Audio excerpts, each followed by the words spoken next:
할렐루야. 누군가가 이런 말을 했습니다. 인간은 언어적 동물이다. 사람의 특징은 말을 하는 데 있습니다. 그러나 우리가 말을 한다고 해서 그 말이 다 이루어지는 것은 아닙니다. 말을 해놓고도 이루어지지 않아 실망할 때가 있고, 약속을 해놓고도 지키지 못해 신용을 잃을 때도 있습니다. 여기에 우리 인간의 한계와 약점이 있습니다. 그러나 하나님은 어떻습니까? 창세기 1장을 읽으면서 우리는 아주 충격적인 사실을 보게 됩니다. 그것은 온 천지 만물이 하나님의 말씀으로만 이루어졌다는 것입니다. 말씀 한마디로 무에서 유가 생겨나고, 말씀 하나로 모든 것이 새롭게 태어났습니다. 사람의 말은 대개 그 사람의 생각이나 희망사항을 표현할 때가 많습니다. 그렇게 되었으면 좋겠다. 이렇게 되면 얼마나 좋을까? 그렇게 표현하지만 다 그대로 되는 것이 아닙니다. 그러나 하나님의 말씀은 단순한 희망사항이 아닙니다. 하나님께서 한번 하신 말씀은 반드시 그대로 이루어집니다. 왜? 하나님의 말씀은 그 자체로 능력과 생명력이 있기 때문입니다. 그래서 성경은 말씀이 곧 하나님이시라고 그렇게 하신 것입니다. 오늘 본문에는 하나님께서 천지를 창조하신 후 그 첫 작품으로 빛을 만드시는 내용이 나오고 있습니다. 3절 말씀 우리 같이 한번 읽어보겠습니다. 하나님이 이르시되 빛이 있으라 하시니 빛이 있었고. 그렇습니다. 하나님은 혼돈과 공허와 어둠의 세계에 먼저 빛을 창조하심으로 창조의 길, 생명의 길을 활짝 열어주십니다. 우리는 빛하면 흔히 태양빛을 생각하기 쉽습니다. 그러나 성경은 하나님께서 태양이나 별 등 이 광명체를 창조하시기 전에 먼저 빛을 창조했다고 선포하십니다.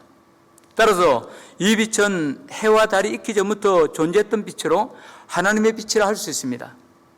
여기도 우리는 한 가지 의문점을 갖게 됩니다. 하나님께서는 첫째 날 창조하신 빛이 있는데도 넷째 날 해, 달, 별 등 그야말로 물리적인 빛을 다시 만드셨습니다. 그리고 이 넷째 날 이후부터는 이 물리적인 빛, 그야말로 태양이나 달빛 이런 것으로 세상을 비추고 밤과 낮을 다스리게 하셨습니다. 그렇다면 첫째 날 창조하신 빛과 넷째 날 창조하신 빛의 차이점이 무엇입니까? 또 첫째 날 빛이 있음에도 불구하고 넷째 날 맞는 광명체, 이 해, 달, 별로 낮과 밤을 주관하게 하신 이유가 뭡니까? 여기에는 신학적, 영적으로 아주 중요한 의미가 있습니다. 그것은 하나님께서 특별 은혜를 일반 은혜로 바꾸어 놓으신 것입니다. 그렇다면 여러분, 특별 은혜가 무엇이고 일반 은혜가 무엇입니까? 그 예를 출애굽한 이스라엘 백성들의 모습에서 우리는 잘 볼 수 있습니다. 출애굽한 이스라엘 백성들이 광야를 통과할 때 하나님께서 그들에게 하늘 양식인 만나를 내려주셨습니다. 이 만나는 출애굽한 이스라엘 백성만을 위한 것으로 특별 은혜였습니다. 이뿐만이 아닙니다. 그들이 광야를 지날 때 하나님께서는 낮에는 구름 기둥, 밤에는 불 기둥으로 그들의 가는 길을 지키시고 친히 보호해 주셨습니다. 이 역시 하나님의 특별 은혜를 할 수 있습니다. 그러나 이 만나가 이스라엘 백성들에게 영원히 계속 내린 것은 아닙니다. 구름 기둥과 불 기둥도 영원히 계속된 것이 아닙니다. 그들이 가나안에 들어가서 농사를 짓고 수확을 하게 되자 만나도 그치고 구름 기둥과 불 기둥도 멈추었습니다. 이스라엘 백성들도 다른 민족과 똑같이 농사를 통해 먹을 것을 마련해야 했습니다. 하나님의 선택된 백성임에도 불구하고 세상 사람들과 동일한 방법으로 살아가야 했습니다. 다시 말해서 가나안에 들어간 후에는 누구에게나 적용되는 일반 은혜가 특별 은혜를 대신하게 된 것입니다. 이 점은 여러분, 빛의 창조도 마찬가지입니다. 첫 번째 빛이 하나님의 특별 은혜라면 두 번째 빛, 다시 말해서 넷째 날 창조한 빛은 일반 은혜를 할 수 있습니다. 첫 번째 빛이 믿는 자에게 주어지는, 특별히 주어지는 기적이나 영광, 역사라면 두 번째 빛은 믿는 자나 믿지 않는 자나 다 같이 누리는 일반 은혜를 할 수 있습니다. 예수 믿는 자에게는 지금도 하나님이 직접 베푸시는 특별한 은혜, 기적과 영광이 분명히 있습니다. 하늘의 만나와 구름 기둥, 불 기둥이 있습니다. 그 특별한 은혜로 저와 여러분들을 예수 믿고 하나님 자녀가 되었습니다. 그러나 믿는 자라고 해서 늘 특별 은혜로만 사는 것이 아닙니다. 마치 이스라엘이 가나안에 들어간 후에는 스스로 농사를 지어 먹고 살아간 것처럼 평상시 하나님께서는 저와 여러분을 하여금 하나님이 창조하신 일반 질서, 일반 은혜 속에서 살아가게 하십니다. 이 섭리를 바로 깨닫고 일반 은총 속에 깃들어 있는 하나님의 손길을 감사하며 말씀 따라 살아가는 것이 바로 성도의 삶이라 할 수 있습니다. 특히 여기서 중요한 것은 소위 말하는 빛, 해, 달, 별 등의 광명체 이전에 하나님의 빛이 있었다는 것입니다. 하나님께서 창조하신 근원적인 빛이 있었다는 것입니다. 그래도 태양이나 다른 광명체들이 설령 빛을 잃어버린다 할지라도 그 하나님의 빛이 있어서 세상을 밝혀주시고 또 구원의 길로 우리를 인도해 주신다는 것입니다. 그리고 성경은 이 근원적인 생명의 빛이 바로 예수 그리스도라고 선포하고 있습니다. 여러분 요한복음 1장 1절에서 5절 보십시오. 거기도 뭐라고 했습니까? 같이 읽어보겠습니다. 태초에 말씀이 계시니라. 이 말씀이 하나님과 함께 계셨으니 이 말씀은 곧 하나님이시니라. 그가 태초에 하나님과 함께 계셨고 만물이 그로 말미암아 지은 바 되었으니 지은 것이 하나도 그가 없이는 된 것이 없느니라. 그 안에 생명이 있었으니 이 생명은 사람들의 빛이라. 빛이 어둠에 비치되 어둠이 깨닫지 못하더라. 여러분, 예수님이 말씀이시고 생명이신데 그 생명이 뭡니까? 사람들에게 비치는 빛이라고 말씀하고 있습니다. 또 여러분, 요한복음 8장 12절에서 예수님이 지는 뭐라고 하셨습니까? 같이 읽어보겠습니다. 예수께서 또 말씀하여 이르시되 나는 세상의 빛이니 나를 따르는 자는 어둠에 다니지 아니하고 생명의 빛을 얻으리라. 그렇습니다, 여러분. 예수님의 이 선언에는 굉장히 중요한 의미가 담겨 있습니다. 저녁이 되면 거리를 환히 밝히는 가로등 불빛은 시간이 지나면 꺼질 수밖에 없습니다. 저 찬란하게 빛나는 태양빛도 언젠간 그 빛을 잃어버리고 본래의 어둠 속으로 사라질 수밖에 없습니다. 그러나 예수 그리스도는 여러분 어떻습니까? 잠시 켜졌다가 꺼지는 등불이 아닙니다. 잠깐 있다가 사라지는 불빛이 아닙니다. 영원히 없어지지 아니하고 세상에 생명을 주시는 빛이요, 세상의 어둠을 진리로 밝히는 참된 빛이십니다. 심지어 천국에서도 환히 비치는 빛이 되셔서 그 빛 가운데 살도록 해주시는 영원한 빛이십니다. 그래도 여러분 요한계시록 22장 5절에서 뭐라고 말씀하고 있습니까? 다시 밤이 없겠고 등불과 햇빛이 쓸데없으니 이는 주 하나님이 그들에게 비치심이라. 그들이 세세토록 왕노릇하리로다. 그렇습니다. 바로 이 빛, 우리에게 영원한 생명을 주시는 예수 그리스도의 빛이 바로 우리 가운데 오신 것입니다. 성경에서 빛은 하나님을 상징합니다. 빛이라는 말이 신약 성경에만 무려 72번이 나오는데 요한복음에서 33번이 나오고 나머지 요한서신과 계시록에서 15번이 나옵니다. 그만큼 사도 요한은 빛 대신 예수님께 큰 비중을 두고 있습니다. 특별히 요한복음은 예수님의 신성과 구원을 강조할 때 이 빛이라는 말을 자주 사용하고 있습니다.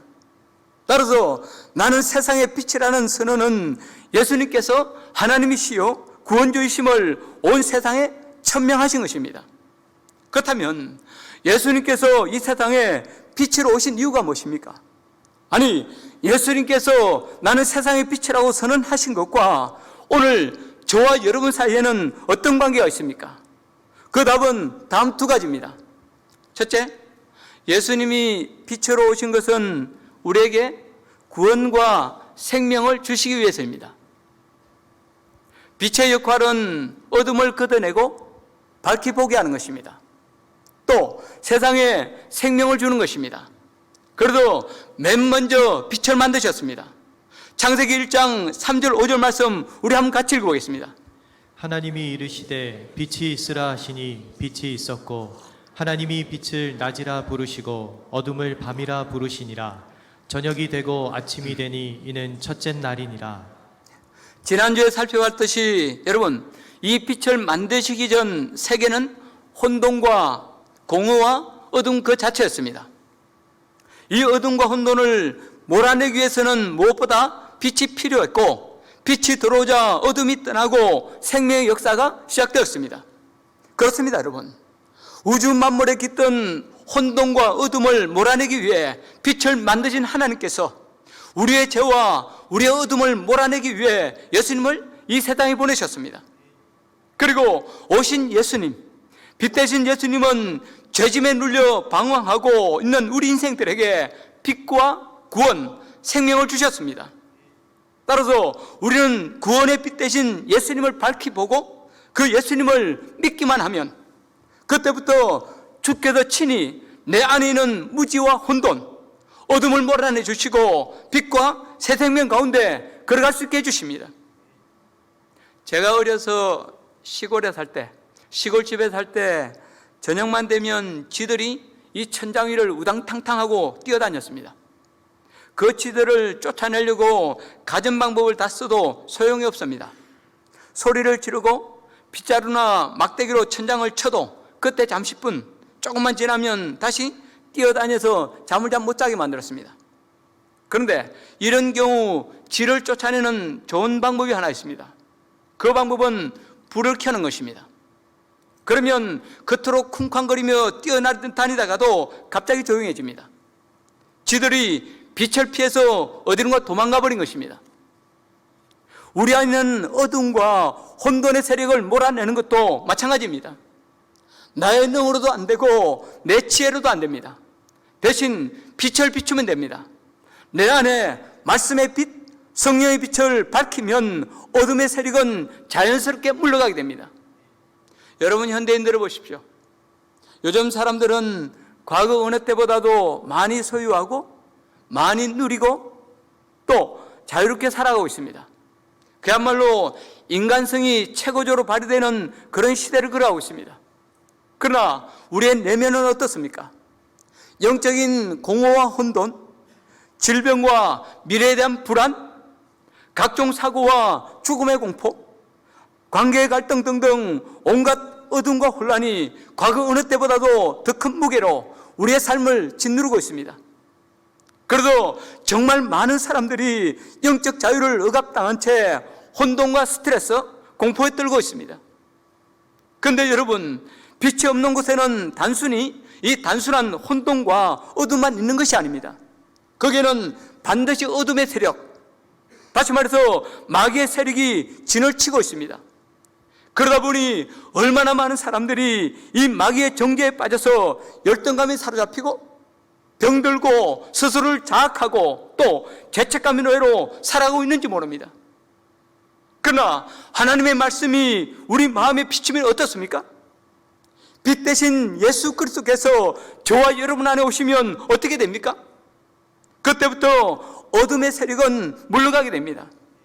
따뜻한 생명의 빛이 쬐이게 되면 내 안에 가득하던 차가운 냉기와 열등감, 죄책감과 정오심, 징크스가 하나하나 사라집니다.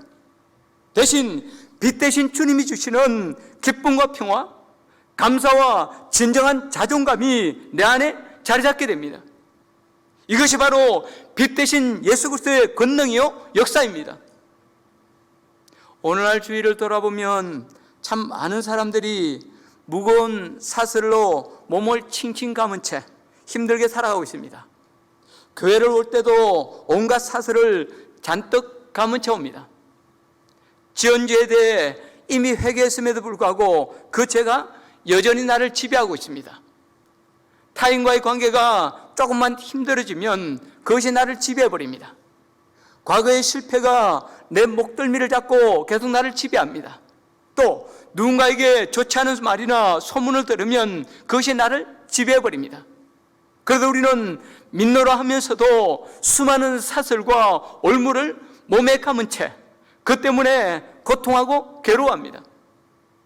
그러나 예수 그리스도의 복음은 이 모든 사슬들을 깨부수는 강력한 쇠망치요 능력입니다. 예수님께서 내 안에 오시면, 아니 그 생명의 빛을 나에게 비추어 주시면 우리는 그 많은 사슬들과 과거의 지배를 끊어버리고 얼마든지 구원과 생명, 하늘의 자유와 평화를 누릴 수 있습니다. 내게 굴레 지어진 온갖 열등감과 비극적 운명을 떨쳐버리고 얼마든지 기뻐하며 승리할 수 있습니다. 이것이 바로 예수님의 빛 가운데 사는 성도의 아름다운 모습입니다. 요한복음 3장 17절에서 예수님이 직접 뭐라고 하셨습니까? 우리 같이 한번 읽어보겠습니다. 하나님이 그 아들을 세상에 보내신 것은 세상을 심판하려 하심이 아니요 그로 말미암아 세상이 구원을 받게 하려 하심이라. 그렇습니다, 여러분. 예수님은 정죄자가 아니라 사랑으로, 빛으로, 구원으로 우리에게 오셨습니다. 실패와 심판이 아닌 승리와 축복, 평화를 선물로 주시기 위해서 우리에게 오셨습니다. 그래서 보십시오. 예수님께서 가시는 곳마다 눈물이 변하여 기쁨이 되었습니다. 배고픔이 변하여 풍족함이 되고 탄식이 변하여 감사가 되었습니다. 정오가 변하여 용서가 되고 미움이 변하여 사랑이 되었습니다. 예수님을 만나는 사람마다 울음을 그치고 희망을 노래하기 시작했습니다. 정죄와 죽음의 자리를 박차고 나와 영생과 구원을 전가하는 그런 사람들이 되었습니다. 이 얼마나 놀라운 변화입니까? 근데 이러한 변화는 예수님이 이 땅에 계셨던 2000년 전에만 일어나는 사건이 아닙니다. 오늘날도, 아니 누구라도 빛 대신 예수 그리스도를 만나기만 하면 똑같은 은혜, 아니 더 큰 은혜를 체험할 수 있습니다. 누구든지 주님 앞에 나와 예수 그리스도를 믿기만 하면 주께서 친히 그 사람을 어둠의 자리에서 건져내어 빛 가운데로 옮겨주십니다.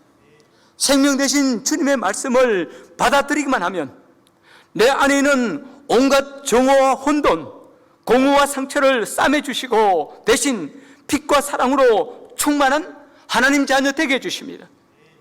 근데 여러분, 더 감사한 것은 이 구원에는 빛 대신 예수 그리스도를 받아들이는 것, 곧 예수님을 나의 주, 나의 하나님으로 믿는 것 외에는 다른 조건이 전혀 없다는 것입니다. 오직 예수 그리스도를 믿기만 하면 된다는 것입니다. 그래서 여러분, 로마서 10장 9절 10절에서 뭐라고 말씀하고 있습니까? 같이 읽어보겠습니다. 내가 만일 내 입으로 예수를 주로 시인하며 또 하나님께서 그를 죽은 자 가운데서 살리신 것을 내 마음에 믿으면 구원을 받으리라. 사람이 마음을 믿어 의에 이르고 입으로 시인하여 구원에 이르느니라. 여러분, 이 말씀을 조금 더 쉽게 한번 풀어보겠습니다. 당신이 만일 예수는 주님이시라고 입으로 고백하고 하나님께서 그를 죽은 자들 가운데서 살리신 것을 마음으로 믿으면 당신은 구원을 받습니다. 사람이 마음으로 믿어 의에 이르고 입으로 고백하여 구원에 이르게 됩니다. 여러분 보십시오. 이 말씀에 의하면 우리가 죄에서 해방되고 구원 얻는 방법이 얼마나 간단하고 명쾌합니까? 예수님의 부활을 마음으로 믿고 그 예수님을 주님이라고 고백하면 구원받고 하나님의 자녀가 되는 것입니다. 오늘 나는 여러분에게 이 말씀에 근거해서 다시 한번 묻고 싶습니다. 여러분은 하나님의 아들 예수님이 십자가에 달려 죽으셨다가 다시 살아나신 것, 그것을 믿으십니까? 확실히 믿으십니까? 또 그 예수님을 나의 주님, 구원주라고 여러분 고백하십니까? 우리 같이 한번 고백해 보겠습니다. 따라해 주시기 바랍니다. 예수님은 나의 주님, 하나님의 아들입니다. 예수님은 나의 주님, 하나님의 아들입니다. 여러분의 마음을 담아서 다시 한번 고백해 보겠습니다. 예수님은 나의 주님, 하나님의 아들입니다. 예수님은 나의 주님, 하나님의 아들입니다. 그렇습니다. 이제 마음으로 믿고 입으로 고백한 여러분은 확실히 구원받았습니다. 하나님의 자녀로 거듭났습니다. 더 이상 정죄는 없습니다. 죄책감이나 혼돈, 온갖 두려움으로부터 자유케 되었습니다. 왜 그렇습니까? 내 주 되신 예수님께서 십자가 위에서 내가 받아야 될 죄의 대가와 모든 심판을 대신 담당해 주셨기 때문입니다. 내 대신 채찍에 맞으시고, 내 대신 저주의 나무에 매달리시고, 내 대신 지옥의 형벌까지 치루어 주셨기 때문입니다.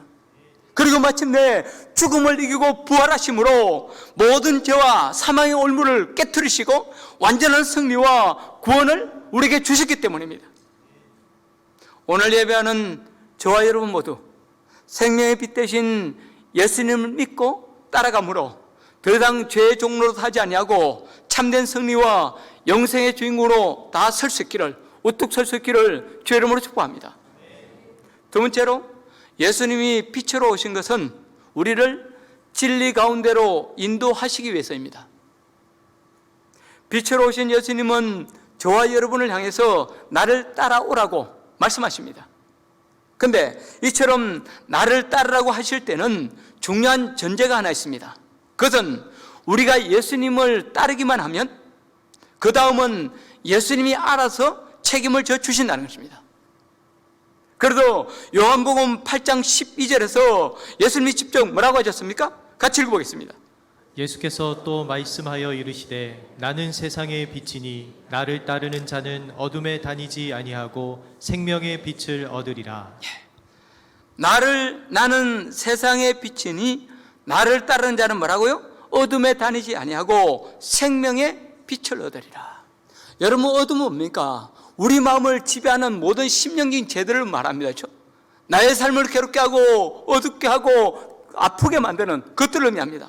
그것만이 아닙니다. 그것도 다니지 아니하게 해주시고 생명의 충만함을 누릴 수 있도록 해주신다는 것입니다. 여러분, 출애굽한 이스라엘 백성들을 다시 한번 보십시오. 하나님의 인도를 따라 갑자기 출애굽한 이스라엘 백성들, 양식조차 제대로 준비하지 못하고 광야로 내몰린 그들이 40년이라는 긴 세월을 어떻게 죽지 않고 살아남을 수 있었습니까? 그것은 하나님께서 직접 내려주신 만나 때문이었습니다. 하나님은 그들이 배고파할 때마다 만나와 메추라기로, 목말라 할 때마다 반석을 쳐서라도 물을 내어 마시게 하셨습니다. 그런데 이스라엘 백성들을 향한 하나님의 은혜는 이뿐만이 아닙니다. 출애굽한 그들이 광야의 그 혹독한 추위와 더위를 어떻게 이겨내고 약속의 땅 가나안에 들어갈 수 있었습니까? 그 답은 출애굽 후 언제나 그들과 함께 하신 하나님의 구름 기둥과 불 기둥이었습니다. 하나님께서는 정처 없이 사막길을 걷고 있는 이스라엘 백성에게 구름 기둥과 불 기둥으로 함께 해주셨습니다. 추운 밤에는 불 기둥으로 따뜻하게 데워주시고 그들이 나갈 앞길을 환히 비추어 주셨습니다. 또 구름 한 점 없이 따가운 태양이 내리지 않은 무더운 낮에는 구름 기둥이 되셔서 그들이 지치지 아니하고 광야길을 걸어갈 수 있도록 해주셨습니다. 그런데 여러분, 출애굽기 13장 21절 22절에서 뭐라고 말씀하고 있습니까? 여호와께서 그들 앞에서 가시며 낮에는 구름 기둥으로 그들의 길을 인도하시고 밤에는 불 기둥을 그들에게 비추사 낮이나 밤이나 진행하게 하시니 낮에는 구름 기둥 밤에는 불 기둥이 백성 앞에서 떠나지 아니하니라. 근데 여러분, 이런 구름 기둥과 불 기둥의 역사는 구약시대 이스라엘 백성들에게만 있는 것이 아닙니다. 오늘날도 하나님께서는 믿는 저와 여러분에게 구름 기둥과 불 기둥으로 찾아와 주시고 가나안에 이르기까지 보호하고 책임져 주십니다. 광야 40년 동안 한순간도 그들을 떠나지 않으신 것처럼 우리에게 오신 성령 하나님은 언제나 우리와 함께 하시며 진리 가운데로 저와 여러분을 인도해 주십니다.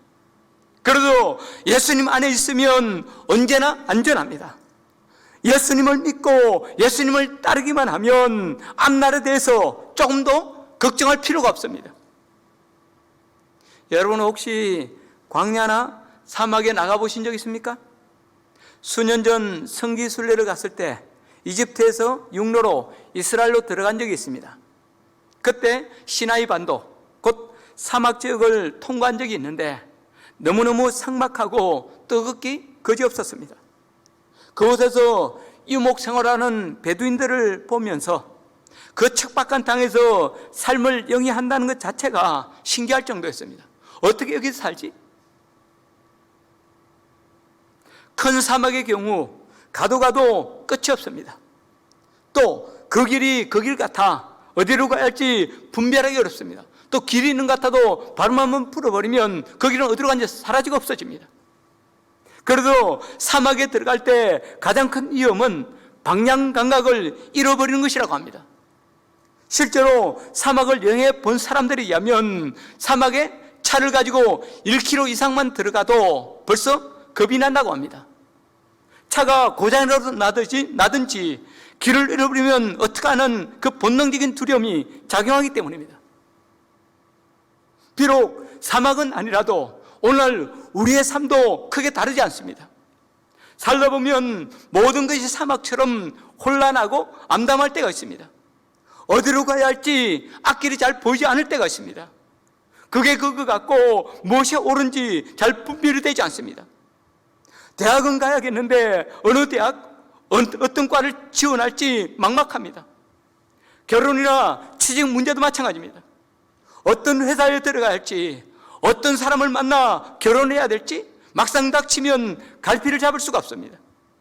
또 퇴직이나 정년을 앞두고 있는 분들은 미래를 위해서 뭔가 하기는 해야 하는데 어떤 일을 할지 답답하기 그지없습니다.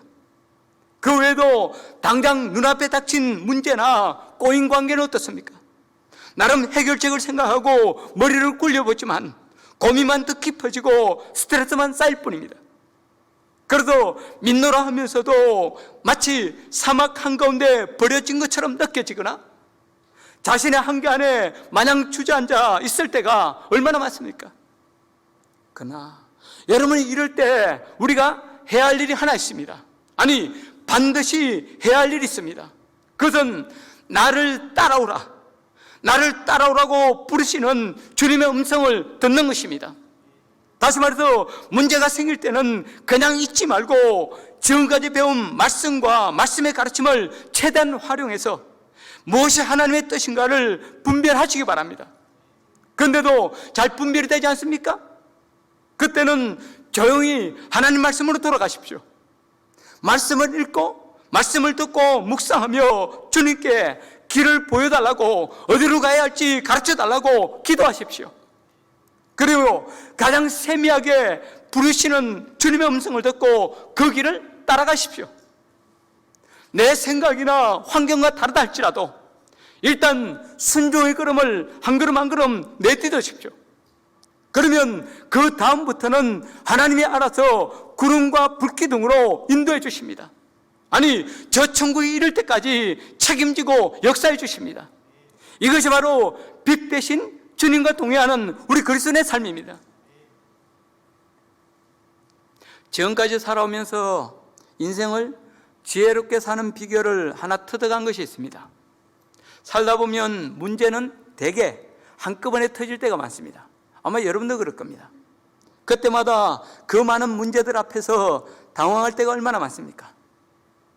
많은 문제들 앞에서 이러지도 못하고 저러지도 못하고 우왕좌왕하다가 넘어지고 쓰러지고 자빠질 때가 얼마나 많습니까?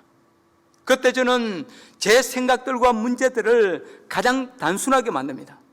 모든 문제 상황들과 사건들, 복잡한 생각들을 다 내려놓고 내가 지금 당장 해야 할 것, 아니 가장 시급히 순종해야 될 것 하나만 잡습니다.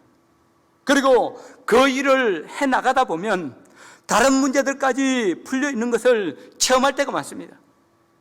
혹시 많은 문제들이 한꺼번에 몰려와서 어떻게 풀어야 될지 몰라 당황스럽습니까? 그럴수록 가장 단순해지시기 바랍니다. 그리고 지금 당장 해야 할 일, 아니 가장 먼저 주님께 순종해야 될 것 한 가지만 찾아 그것부터 먼저 실천하십시오. 한 걸음만 나가보십시오. 그러면 하나님께서 여러 문제들까지 함께 해결해 주시고 우리가 나갈 길을 하나하나 보여주실 것입니다. 아니, 주님의 나라 이룰 때까지 우리를 책임지시고 승리케 해주실 것입니다. 심리학자들이 쥐를 가지고 이 빛과 생명의 관계를 실험한 적이 있습니다. 독 속에 쥐를 넣고 빛을 완전히 차단한 상태에서 먹을 것을 주지 않고 두면 여러분, 그 쥐는 3분 내로 죽는다고 합니다.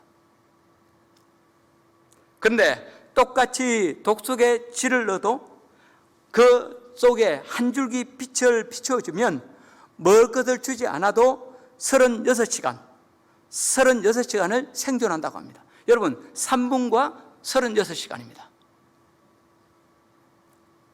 단순한 실험이지만 여러분, 이것은 우리에게 아주 중요한 교훈을 줍니다. 어떤 경우라도 믿는 자는 어두운 가운데 머물러선 안 된다는 것입니다. 반드시 예수님의 빛 가운데로 나와야 한다는 것입니다. 그래야 내 영도 내 육체도 살 길이 열린다는 것입니다. 여러분, 오늘 저와 여러분들 어떻습니까? 믿노라 하면서도 혹시 흑암 속에서 어둡게 살고 있지는 않습니까? 아님 빛 대신 예수님 안에서 밝게 살고 있습니까? 이제 우리는 더 이상 지난날의 상처나 어두운 과거에 매여 있어서는 안 됩니다. 예수 그리스도를 등진 채 스스로를 어둠의 감옥에 가두어서도 안 됩니다. 죄책이 나를 끊임없이 괴롭히고 정죄할지라도, 내게 닥친 문제가 아무리 깊고 치명적이라 할지라도, 빛 한 줄기 없는 암흑 속에 있다 할지라도, 또 관계의 상처가 아무리 아프고 고달파도 그럴수록 더 나를 따라오라는 주님의 음성을 듣고 그 음성을 꽉 붙드십시오. 그리고 나 자신을 빛 대신 예수 그리스도 앞에 세우십시오. 말씀 따라가십시오.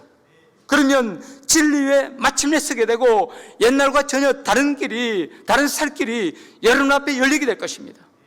절망과 어둠이 컸던 만큼 더 큰 희망과 기쁨과 승리를 노래하게 해주실 것입니다. 이제 결론을 맺고 싶습니다. 사랑하는 성도 여러분, 생명의 빛 대신 예수님께서 내 안에 오셔서 그 빛을 밝게 비춰주시면 어둠의 세력은 물러갈 수밖에 없습니다. 혹시 우리 가운데 아직도 생명의 빛 대신 예수님을 만나지 못한 분 있습니까? 혹 예수님을 만났다 할지라도 그 빛을 외면한 채 어둠과 그림자를 향해 서 있는 분 있습니까? 그래서 사는 것이 왠지 힘들고 자꾸 한숨이 나오십니까? 나름 신앙생활을 한다고 하지만 어두운 과거에 붙들려서 한 걸음도 앞으로 나가지 못하고 있습니까? 그러나 오늘 빛의 창조자신 하나님, 예수님, 성령님께서 저와 여러분을 향해 이렇게 말씀해 오십니다. 빛이 있으라. 빛을 받으라. 빛 속에 거하라. 빛이 있으라. 빛을 받으라. 빛 속에 거하라. 마지막으로 성경 한 군데 찾아 읽도록 하겠습니다. 에베소서 5장 8절입니다. 너희가 전에는 어둠이더니 이제는 주 안에서 빛이라. 빛의 자녀들처럼 행하라. 너희가 전에는 어둠이더니 이제는 주 안에서 빛이라. 빛의 자녀들처럼 살아라. 그렇습니다. 누가 뭐래도 예수 믿는 저와 여러분은 이미 빛, 생명의 빛을 소유한 자들이 되었습니다. 이제부터라도 빛 대신 예수님을 내 안에 모시고 그 인도하심을 따라감으로 나 자신을 새롭게 하고 이 세상을 진리로 밝히는 빛의 자녀로 다 우뚝 설 수 있기를 주의 이름으로 축복합니다. 찬양하고 기도하겠습니다.